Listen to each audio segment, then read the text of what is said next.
तो wizards, witches, muggles और जो कोई भी इस वीडियो को देख रहा है, आप सभी का इस चैनल में स्वागत है। तो आज हम बात करेंगे Harry Potter in the chamber of secrets के कुछ गूफ्स एंड ग्लिचेस के बारे में। तो वीडियो को पूरा देखना और हाँ, लाइक और सब्सक्राइब कर दो अगर नहीं किया है तो।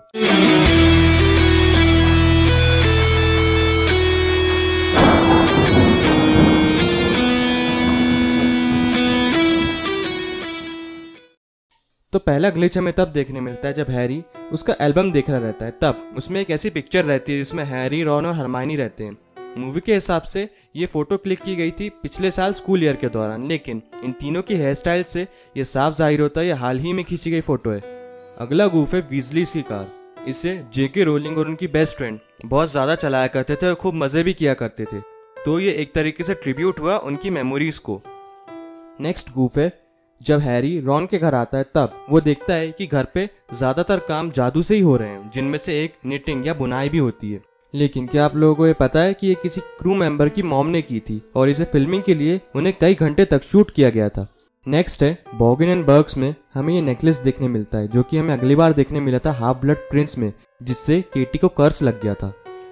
अगला गूफ है जब गिल्डरॉय लॉकहार्ट फ्लरिश एंड ब्लॉट्स में शो ऑफ करता रहता है, तब हमें वहीं पे हैरी पॉटर बुक्स की हार्ड कवर एडिशन देखने मिल सकते हैं शेल्फ्स पर।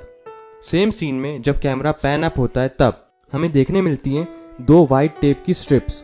अगला गूफ सबको मालूम है, लेकिन फिर भी मैंने इसे इंक्लूड कर दिया है, जो कि है जब लूसियस मैल्फॉय जिनी की कोल्ड्रॉन से एक बुक निकालता है लेकिन रखता 2 है, जो कि रहती है टॉम रिडल की डायरी।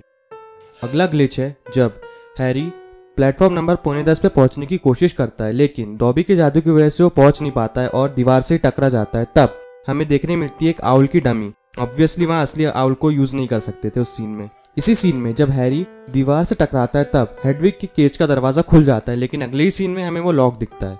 मूवीज में हमें कभी पर्सी और उसकी गर्लफ्रेंड के बारे में कुछ नहीं बताया गया है, लेकिन इस मूवी में एक ऐसा सीन है जब नियरली हेडलेस निक ग्रेट हॉल में पर्सी और उसकी गर्लफ्रेंड क्लियर वाटर से मिलता है और कहता है हेलो। अगला गूफ है जब रॉन को मॉली वीजली हाउलर भेजती है, तब उसका हाउल एरोल टेबल पे क्रैश हो जाता है और हमें यहाँ देखने मिलता है कि वो एनवेलप खुला हुआ है, लेकिन जैसे ही सीन कट होता है तो अगले सीन में रॉन उसे खोलता हुआ दिखता है। अगला ग्लिच है जब पिक्सीज नेविल को ऊपर से गिरा देते हैं तो वो बीच में लटक जाता है। तब हमें देखने मिलता है कि पिक्सीज ने उसके कान अभी पकड़े नहीं हुए हैं, फिर भी वो स्ट्रेच्ड है। तो ये प्लास्टिक ईयर्स थे जो शूटिंग के लिए यूज किए गए थे, लेकिन यहाँ थोड़ी सी मिस्टेक हो गई, लेकिन इतनी चलती है। अगला ग्लिच है जब प्रोफेसर मैकगोनागल उनकी क्लास में चेंबर ऑफ सीक्रेट की हिस्ट्री बताती रहती हैं, लेकिन तब ड्रेको, क्रैब और गोयल ने स्लिदरिन की टाई नहीं पहने रहते हैं। कमेंट करके बताना है कौन से हाउस की टाई है। अगला सीन है जब क्विडिच में हैरी का राइट आर्म टूट गया था, तब शुरू में तो वो हमें उसकी अच्छी खासी केयर करते दिखा था, लेकिन जब वो ब्लजर से बच रहा था तब उसने दोनों हाथ का यूज किया था। लेकिन अगले सीन में हमें ये देखने मिला कि उसने वो हाथ अपने पेट के पास रख लिया है। अगले सीन में हमें 2 ग्लिचेस देखने मिले, जिनमें से एक था जब प्रोफेसर लॉकहार्ट और प्रोफेसर स्नेप बच्चों को उनका बचाव करना सिखा रहे थे, तब प्रोफेसर स्नेप ने निरस्त कर दिया था लॉकहार्ट को और तभी उनकी वॉन्ड हमें हवा में उछलते दिखी थी। लेकिन अगले ही सीन में जब वो लैंड करे तब उनकी वॉन्ड उनके हाथ में थी, यानी वो क्रिकेट के प्लेयर। इसी सीन में अगला ग्लिच था जब ड्रेको ने हैरी पे सांप छोड़ दिया था। तब प्रोफेसर स्नेप हैरी की ओर बढ़ रहे थे, तो हमें बैकग्राउंड में किसी क्रू मेंबर की चेयर देखने मिली।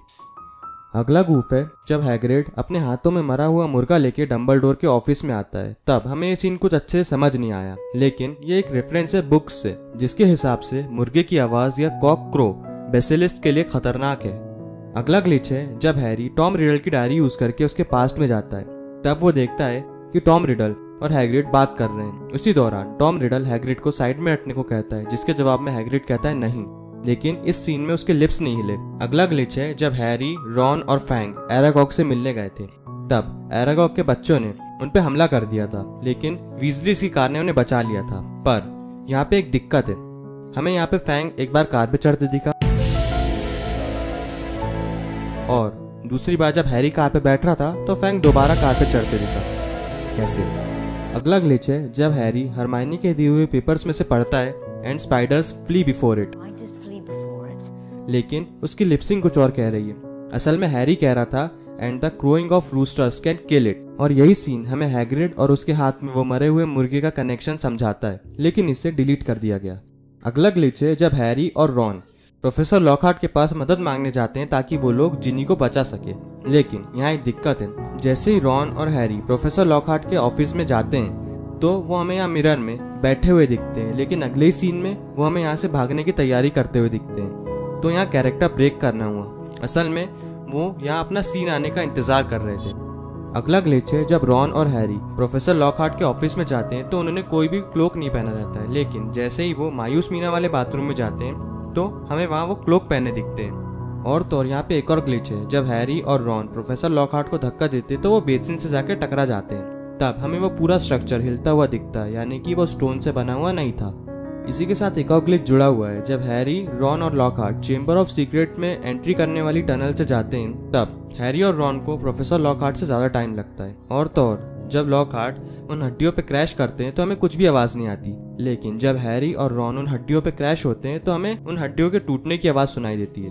अगला ग्लिच है, जब हैरी बेसिलिस्क को तलवार से मार रहा रहता है तब हमें ये साफ साफ दिखाई देता है कि उसका हाथ बेसिलिस्क के दांत से बहुत दूर है, लेकिन अगले सीन में उसका दांत हैरी के हाथ में लग चुका रहता है। अगला ग्लिच है, जब लूसियस मैल्फॉय डंबलडोर से उनके ऑफिस में बात कर रहा रहता है तब हमें उस रूम की लाइटिंग की वजह से जेसन आइजैक्स के ओरिजिनल ब्राउन कलर के हेयर दिखते हैं। अगला गूफ इसके जस्ट बाद है, जब लूसियस मैल्फॉय हैरी पे हमला करने वाला रहता है तब हैरी को डॉबी बचाता है तो लूसियस मैल्फॉय अवाडा कहता है, यानी अवाडा केडावरा बोलने वाला रहता है। अब लूसियस मैल्फॉय इतना ज्यादा बेवकूफ तो नहीं है, लेकिन ये जब मूवी बन रही थी तब जेसन आइजैक्स 4th बुक पढ़ रहे थे और उस समय उन्हें सिर्फ एक ही श्राप याद था जो कि था अवाडा केडावरा, तो उन्होंने इसे इसमें यूज किया। हमारा लास्ट गूफ है, जब हरमाइनी हैरी को गले लगाती है तब एमा वॉटसन उस समय हैरी को गले लगाते टाइम थोड़ा अनकंफर्टेबल थी, तो यहाँ पे कुछ कैमरा ट्रिक्स परफॉर्म की गई थी। तो यार बस आज के लिए इतना ही। अगर फिर भी हमसे कोई डिटेल मिस हो गई हो तो कमेंट सेक्शन में ज़रूर बताना, और अगर चैनल पर नए आए हो तो लाइक और सब्सक्राइब कर दो, और हाँ बेल आइकन दबाना मत भूलना। मिलते हैं नेक्स्ट वीडियो में।